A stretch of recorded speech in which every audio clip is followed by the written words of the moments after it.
আমি ঈমান এবং কুফর নিয়ে কথা বলবো। আমি যদি এক কথায়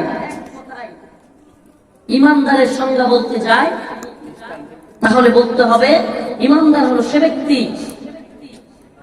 কোরআন সুন্নাহ দলিল প্রমাণ সহকারে আল্লাহ পাক তার রাসূলের কাছে যা নাযিল করেছেন, চিরকাল ব্যতীত, কোন ধরনের কথা ব্যতীত, কোন ধরনের সন্দেহ সংশয় ব্যতীত সবকিছুকে মেনে নেওয়াই হচ্ছে ঈমানদারের কাজ।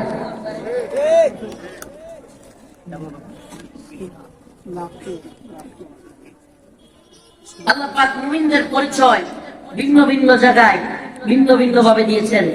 এক জায়গায় বলেছেন মুমিন তো তারা যারা কোরআন সুন্নাহর কোন কথা তার কাছে আসলেই তারা বলে ক্বালু সামি'না ওয়া আতা'না। সুবহানাল্লাহ। তারা কি বলবে? আল্লাহ পাক বলেছেন চারটা বিয়ে জায়েজ, কোন মুমিন বলবে না একটার উপরে কেমনে হয়। আল্লাহ পাক বলেছেন সুদ হারাম, কোন মুমিন বলবে না আরে সুদ খায়া ভাল লাগে, এটা কেমন। আল্লাহ পাক বলেছেন পর্দা করা ফরজ, কোন মুমিন নারী সে কথা বলবে না যে পর্দা করতে কষ্ট লাগে পারবো না, এ কথা বলবে।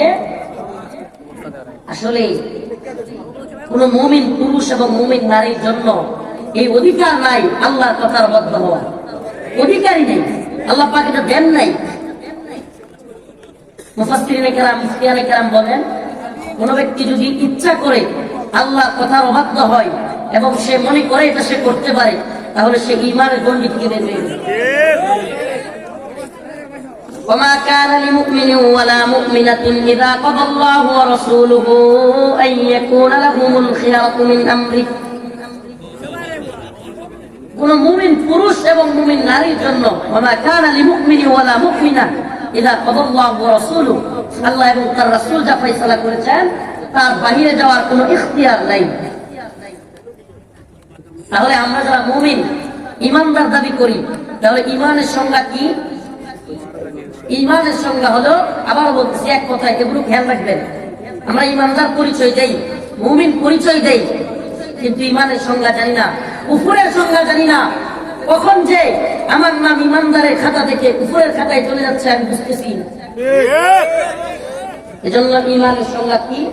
ঈমানের সংজ্ঞা হলো আল্লাহ পাক তার রাসূলের কাছে যা নাযিল করেছেন, কোরআন সুন্নাহ দলিল সাব্যস্ত ভাবে যত বিধান, যত বিষয় আছে, সব বিষয়কে সন্দেহাতীত ভাবে, কোন সন্দেহ ছাড়া, সংশয় ছাড়া মেনে নেয় হচ্ছে ঈমান। যারা এভাবে ঈমান আনবে তারাই হলো মুমিন। তাহলে কাফির কারা? কাফির কারা? আল্লাহ পাক যে বিধানগুলো নাযিল করেছেন,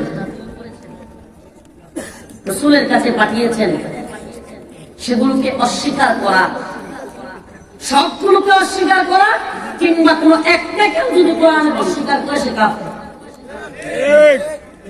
ঈমান এবং কুফরের সঙ্গে আমরা জানলাম। প্রিয় উপস্থিতি, অথচ আজ আমাদেরকে উদারবাদিতা, মানবাধিকারের সবক দেয়া হয়, আমাদেরকে শেখানো হয় আমরা মানবাধিকার, উদারতা বুঝি না, বাক স্বাধীনতা বুঝি না। আমরা বলতে চাই আমরাই বরং সবচাইতে বেশি মানবাধিকারবাদী, আমরাই বরং সবচাইতে বেশি উদারবাদী, আমরাই বরং মুসলিমরাই বরং সবচাইতে বেশি মানবাধিকার, সহমর্মিতা, উদারতা অতিরিক্ত এবং সবচাইতে বেশি দেখা। একজন লোক আমাদেরকে ধর্ম নিরপেক্ষতার সবক দিতে চায়। তারা বলতে চায় হুজুররা ইসলাম ইসলাম করে, মুসলমান মুসলমান, খালি এগুলো বলে। পৃথিবীতে মুসলমান হলো 150 কোটি আর মানুষ হলো 750 কোটি। তাহলে হুজুররা যদি খালি ইসলাম ইসলাম না করে মানুষ নিয়ে চিন্তা করতো, তাহলে আরো বেশি লোক পাইতো। কথা সত্য, কালিমাতু হক উরিদা বিহাল বাতিল, মতলব কিন্তু খারাপ। সকল ধর্মের ইজাজত দেওয়ার প্ল্যান, সকল ধর্ম সঠিক, সকল ধর্মই সঠিক, একথা বুঝাতে চায়। আর আমাদেরকে বলে আমরা যেন উদার হই, একথা আজকের বর্তমান প্রজন্মের কোন নেতা নেত্রীর কথা নয়। এই বিষয়টা আজই নতুন ভাবে আসে নাই। ইতিহাস বলতে গেলে অনেক সময়ের প্রয়োজন, ইতিহাস বললে অনেক লম্বা হয়ে যাবে। এটা এসেছে সেই ইউরোপ থেকে, সেই ইউরোপের খ্রিস্টানদের থেকে, যারা আজকের স্টেডিয়াম ছিলেন না, সিলেটের তো স্টেডিয়াম আছে আছে না খেলাধুলা, স্টেডিয়াম কালচার থেকে আসলো। স্টেডিয়াম কালচার যেখান থেকে এসেছে, সেই ইংরেজ শাসকরা, রাজারা যারা ছিল, এরা এই ধরনের স্টেডিয়ামের মতো বানাতো। তখন ক্রিকেট ফুটবল খেলা হতো না। এ বদমাশরা এত বর্বর ছিল, এরা স্টেডিয়ামের ভিতরে আপনার দাস, কালো মানুষ যারা, এদেরকে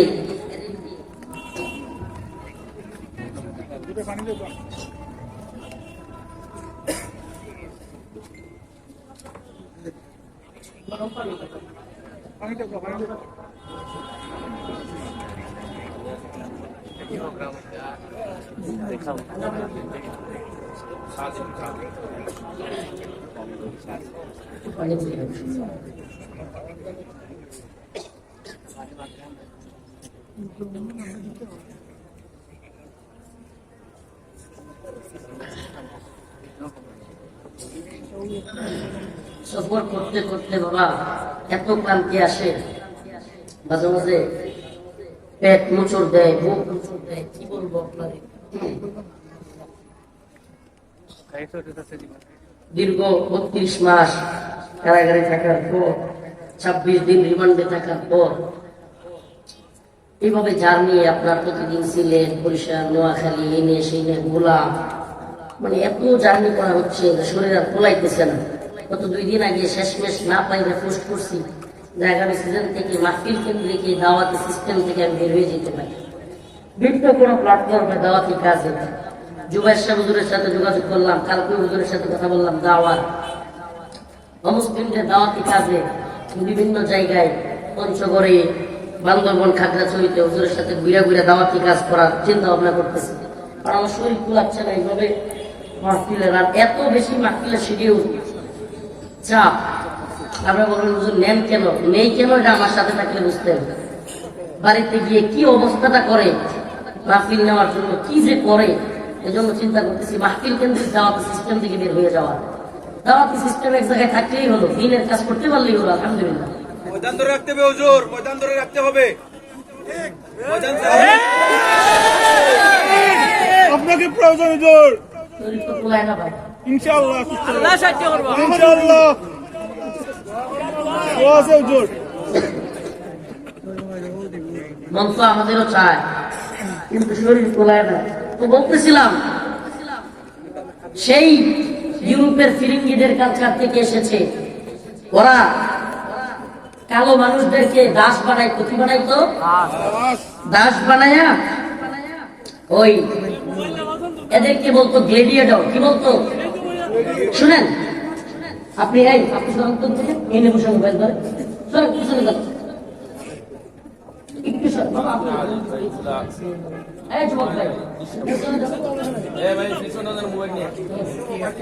গ্লেডিয়েটর বলা হতো এদেরকে। কি বলা হতো? দাস। এই গ্লেডিয়েটরদেরকে ইতিহাস পড়েন একটু, দেখেন এরা এরকম একটা স্টেডিয়ামের ভিতরে ছেড়ে দিত, আর বাদশা এরকম একটা আলিশান চেয়ারের মধ্যে বসতো, রাজা বৈশা তার লোকদেরকে নিয়ে, সাগরেত মুজিবদেরকে নিয়ে বৈশা ওই কৃতদাসদেরকে হিংস্র প্রাণীর সাথে ছেড়ে দিত। হিংস্র প্রাণীর সাথে যুদ্ধে লাগাই দিত।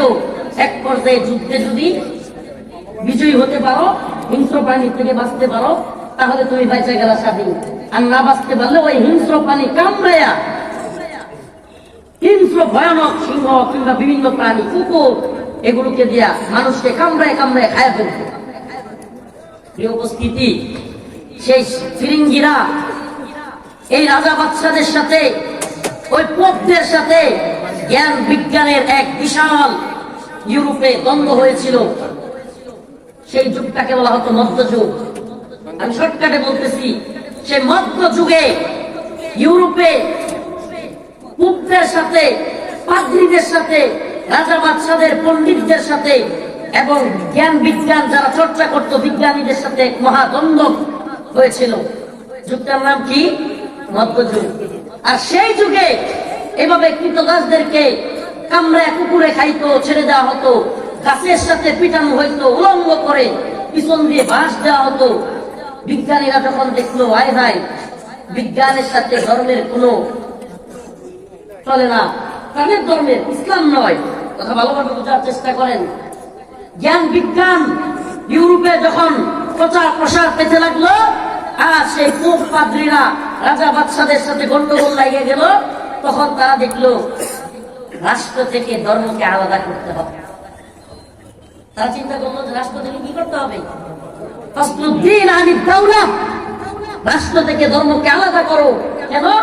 কারণ পোপটা তখন পাওয়ারফুল ছিল, ধর্মীয় গুরুরা খ্রিস্টানদের খুব পাওয়ারফুল ছিল, এদের আলাদা সৈন্যবাহিনী থাকতো, এরা যে কোনো বিজ্ঞানীদেরকে ধরতো, গাছের সাথে ঝুলাইয়া পিড়াইতো। তো বিজ্ঞানীরা দেখলো ধর্মের সাথে বিজ্ঞানের সহ অবস্থান একসাথে হচ্ছে না, তাইলে কি করতে হবে? এখন বিজ্ঞানীরা স্লোগান তুললো ফাসলুদ্দিন আনিদ দাওলা, রাষ্ট্র যার যার ধর্ম, ধর্ম যার যার রাষ্ট্র সবার। বুঝছেন স্লোগান? তাইলে এই যুগের কোন তন্ত্রমন্ত্রের ধ্বজাধারীদের স্লোগান এটা নয়, বরং এটা এই স্লোগান হলো সেই মধ্যযুগের ইউরোপের রাজা বাদশাদের জ্ঞান বিজ্ঞানের স্লোগান। কিন্তু এরা কেন খাইল? শুনেন, খ্রিস্টানদের পোপরা মহিলাদেরকে নিয়ে দর্শন করত, খ্রিস্টানদের পোপরা বিজ্ঞানীদেরকে দইরা মারত, বিভিন্ন ভাবে নির্যাতন করত, লাঞ্ছিত করত।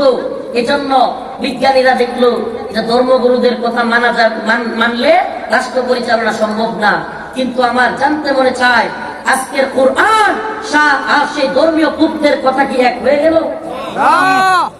আল্লাহ নবীর কাছে আসা কোরআনের বাণী আর ধর্মীয় গুরুদের পোপদের কথা এক যদি না হয়, তাহলে সেই পোপদের নির্যাতনে অতিষ্ঠ হয়ে ফাসলুদ্দিন আনিদ দাওলা, রাষ্ট্র থেকে যারা ধর্মকে আলাদা করেছিল, তাদের স্লোগান এনে আজকের পৃথিবীতেও কোরআন আগমনের পরেও যারা রাষ্ট্র থেকে ধর্মকে আলাদা করতে চায়, বোঝা গেল এরা মুসলিমদের প্রতিনিধিত্ব করে না, বরং এরা সেই মধ্যযুগের ইউরোপদের বর্বরদের প্রতিনিধিত্ব করে। প্রিয় হাজিরিন, এদের স্লোগান কি? ধর্ম যার যার, উৎসব সবার, আমরা ধর্ম নিরপেক্ষ। এরা বলে কি? যে ব্যক্তি জীবনে ধর্ম থাকবে, রাষ্ট্রীয় ভাবে কোনো ধর্ম থাকবে না। আমি বলতে চাই ব্যক্তি আর রাষ্ট্র কি আলাদা? কথা একটু ভালোভাবে বুঝবার চেষ্টা করেন। ব্যক্তি আর রাষ্ট্র কি আলাদা? আমাকে বলেন, কয়েকটা ব্যক্তি মিলে একটা পরিবার হয়, কথা ঠিক? কথা ঠিক? কয়েকটা পরিবার মিলে একটা সমাজ হয়, কথা ঠিক? কয়েকটা সমাজ মিলে একটা গ্রাম হয়, কথা ঠিক? কয়েকটা গ্রাম মিলে একটা ইউনিয়ন, কয়েকটা ইউনিয়ন মিলে একটা থানা, কয়েকটা থানা মিলে একটা জেলা, কয়েকটা জেলা মিলে একটা বিভাগ, কয়েকটা বিভাগ মিলে একটা দেশ, এটা ঠিক? তাহলে আমাকে বলেন, আপনি ব্যক্তি থেকে রাষ্ট্রকে কিভাবে আলাদা করবেন? সম্ভব? ব্যক্তি থেকে রাষ্ট্রকে আলাদা করা সম্ভব নয়। অতএব ওরাও জানে এই ভুয়া স্লোগান তুলে ব্যক্তি থেকে রাষ্ট্রকে আলাদা করা নয়, বরং মুসলমানদেরকে ইসলাম থেকে আলাদা করার নির্লক্ষ্য। আমরা এই নির্লক্ষ্য বাস্তবায়ন হতে দিতে পারি? আর এরা, এই ধ্বজাধারীরা, এই স্লোগানধারীরা একটা আয়াতকে বড় জুলুম করে, একটা আয়াতকে এরা বিশাল জুলুম করে। এই আয়াতটা হলো লাকুম দীনুকুম ওয়ালিয়া দীন। এরা এই আয়াতটাকে জুলুম করে, এই আয়াতটা পড়ে, ওইটা বলে আল্লাহ নবী নাকি বলছে দিন ধর্ম যার যার। আমাকে বলেন, যেই নবী পাথরের আঘাত খেয়েছে, যার উপর নারী ভুঁড়ি ফেলা হয়েছে, যার চাচাকে শহীদ করা হয়েছে, যার দাঁত মুবারক ফেলে দেওয়া হয়েছে, যাকে 3 বছর অবরুদ্ধ করে রাখা হয়েছে, যে ঈমানের জন্য, যে লা ইলাহা ইল্লাল্লাহর জন্য আল্লাহ ছাড়া কোনো মাবুদ নাই, তিনি নাকি কুফরি করার মতো, এমন কুফুরের মতো ওয়ার্ডার কুফুরকে নাকি উনি স্বাধীনতা দিয়েছেন।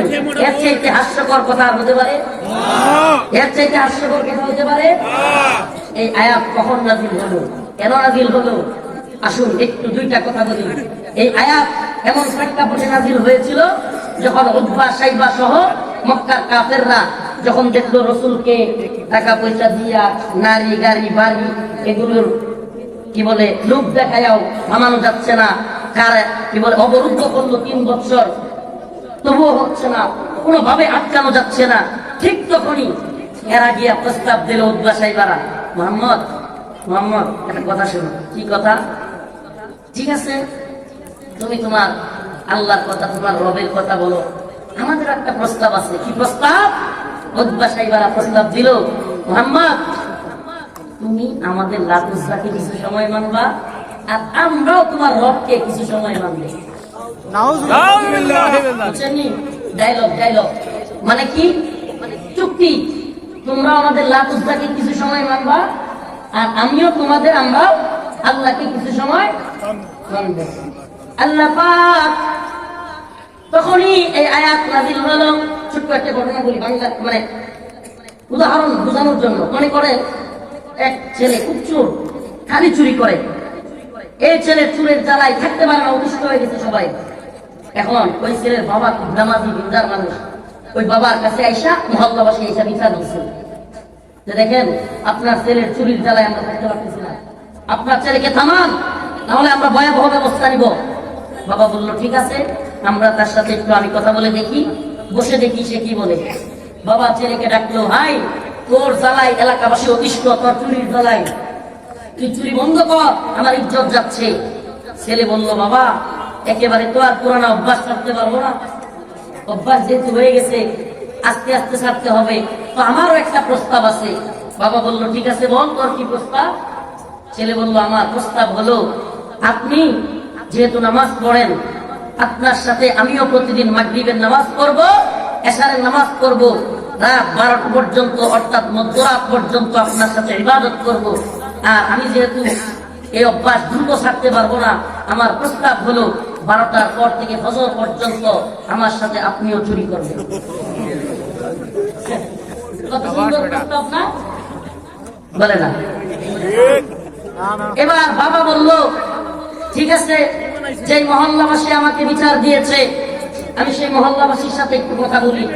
মহল্লাবাসীকে ডাকলো, ডাইকা বাবা বলল, আমার ছেলেকে আমি বলেছিলাম চুরি ছেড়ে দিতে, সে আমাকে বলল, প্রস্তাব করলো যে সে একেবারে সব ছাড়তে পারবে না, 12টা পর্যন্ত সে মাগরিব এশার নামাজ পড়বে, আমার সাথে নফল ইবাদত করবে, কিন্তু 12টার পরে আমাকে বলে তার সাথে নাকি আমারও চুরি করতে হবে। মহল্লাবাসী আপনারা শুনে রাখেন, জেনে রাখেন, আপনারা আমাকে যে হুমকি দিয়েছিলেন আমার ছেলেকে যদি আমি থামাতে না পারি তবে এই চোর ছেলের হাত পা আপনারা ভেঙে দিবেন। আমিও আপনাদেরকে জানাতে চাই, আমি নামাজ পড়ি, আমি দিনদার, আমি যেহেতু তাকে বুঝাতে পারি নাই, আজকে থেকে লাকুম দীনুকুম ওয়ালিয়া দিন, ওর ব্যবস্থা ওর, আমার ব্যবস্থা আমার। ও যদি চুরি করে হাত পা ভেঙে দিবেন, আমার কোনো কিছু যায় আসে না। ওর যা করার আপনারা করবেন, ও কি করবে, ওর প্রতিদান কি পাবে এটা সে বুঝবে, আমার প্রতিদান কি হবে আমার মালিকের কাছে বুঝবো। লাকুম দীনুকুম ওয়ালিয়া দিনের ব্যাখ্যা হলো ওই চুরের দল, কুফফার যারা কাফের, আল্লাহকে নারাজ করবে, অসন্তুষ্ট করবে।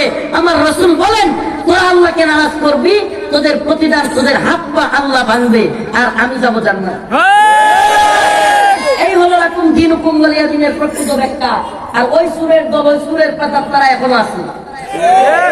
এই সুরের দল এখনো আমাদেরকে বলতে চায় আমরা অর্ধেক দিন যেন ইবাদত করি আল্লাহ, অর্ধেক দিন লাত উজ্জা, অর্ধেক দিন গায়রুল্লাহ। আমরা বলি লা ইলাহা ইল্লাল্লাহ। আল্লাহ রাব্বুল আলামিন যখন নবী সাল্লাল্লাহু আলাইহি ওয়াসাল্লামকে পাঠালেন, তিনি পাহাড়ের চূড়ায় উঠে মক্কাবাসীকে দেখে একা একা কোন তন্ত্রমন্ত্রের জগাজগিনের মতো কোন পক্ষে ভোট বেশি যায় এটাই ঠিক, এমন কোন স্লোগান নয়। আল্লাহর নবী একা পাহাড়ে উঠে বলেছিলেন, কুলু লা ইলাহা ইল্লাল্লাহ, কুলু লা ইলাহা ইল্লাল্লাহ তুফলিহুন, তোমরা বলো আল্লাহ এক, তবে তোমরা সফল হবা। আল্লাহর নবীর পক্ষে কতজন ছিল এটা দেখেন নাই, তিনি আল্লাহর স্লোগান দিয়েছেন। আমরাও দেখি না কতজন আছে, ওয়াদাল্লাহুল্লাযীনা আমানু ওয়া আমিলুস সালিহাত, যারা ঈমান এনেছে, নেক আমল করেছে, আল্লাহ বলেন লাহুম মাগফিরাহ, তাদের জন্য আমার পক্ষ থেকে রয়েছে ক্ষমা। আজরুন আযীম, তাদের জন্য রয়েছে বিরাট প্রতিদান। আর যারা কুফরি করেছে ওই সুরের দলের মতো, যারা চায় আমরা তাদের অর্ধেক মানি, তারাও আমাদের অর্ধেক মানো। আল্লাহ বলেন আফাতুমিনুনা বিবাদিল কিতাব ওয়া তাকফুরুনা বিবাদ فما جزاء من يفعل ذلك منكم إلا خزي في الحياة الدنيا ويوم القيامة يردون إلى أشد العذاب আল্লাহ রাব্বুল আলামিন বলেন আফাতুমিনুনা বিবাদিল কিতাব, তোমরা কিতাবের কিছু মানবা, ওয়া তাকফুরুনা বিবাদ, আর কিছু অস্বীকার করবা। ফামা জাযাউ মান ইয়াফআলু যালিকা মিনকুম, তোমাদের মধ্যে যারা এমন করবে তাদের জন্য রয়েছে প্রতিদান। কি সেই প্রতিদান? ফামা জাযাউ মান ইয়াফআলু যালিকা মিনকুম ইল্লা খিজিয়ুন ফিল হায়াতিদ দুনিয়া, তোমরা দুনিয়ার জীবনে লাঞ্ছিত হবে, অপমানিত হবে। আল্লাহকে অর্ধেক মানবা, অর্ধেক ছেড়ে দিবা, দুনিয়ার জিন্দেগিতে তোমরা লাঞ্ছিত হবে। ওয়ায়াউমাল কিয়ামাতি ইউরাদ্দুনা ইলা আশাদ্দিল আযাব,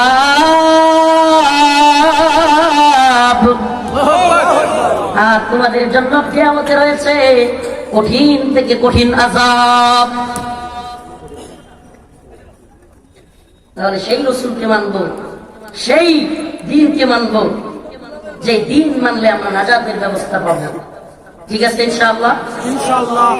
আর আল্লাহ এটাও বলে দিয়েছেন ওয়াল্লাযীনা কাফারু ওয়া কাযযাবু বিআয়াতিনা উলাইকা আসহাবুল জাহিম, আর যারা কুফরি করেছে আল্লাহ পাক যে নাযিল করেছেন কাযযাবু বিআয়াতিনা, সেই আয়াতগুলোকে, আল্লাহ কোরআনকে যারা অস্বীকার করেছে, মিথ্যা প্রতিপন্ন করেছে, উলাইকা আসহাবুল জাহিম, আল্লাহ বলেন তারা হলো জাহান্নামের অধিবাসী। তারা কোথাকার অধিবাসী? তারা জাহান্নামের অধিবাসী। এটা কি আমাদের কথা না আল্লাহর কথা?